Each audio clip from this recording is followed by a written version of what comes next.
दोस्तों आ गया है आप लोगों के लिए बहुत ही बड़ा खुशखबरी। आ रहा है खेसारी लाल यादव का देसी स्टाइल में उनका गाना। खेसारी लाल यादव का जो अनंता म्यूजिक वर्ल्ड से आने वाला गाना था जिसको रोक दिया गया था, उस गाने का पोस्टर कल सुबह रिलीज होगा। टुनटुन यादव जी उस गाने को लिखे हैं। आप लोगों को तो पता ही है कि टुनटुन यादव पूरा देसी स्टाइल में गाने को लिखते हैं और वह गाना काफी चलता है। जब भी टुनटुन यादव कोई गाना लिखते हैं वह गाना काफी दबा के बजता है।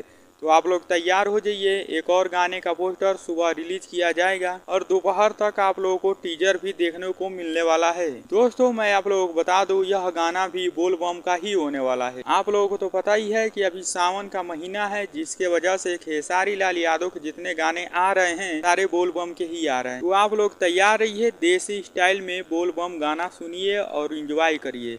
तो सुबह इस गाने का पोस्टर रिलीज होगा। तो आप लोग खेसारी लाल यादव को एक बेहतरीन सिंगर मानते हैं तो इस चैनल को सब्सक्राइब जरूर करें, क्योंकि खेसारी लाल यादव से जुड़ी हर अपडेट आपको इस चैनल पर मिलती ही है।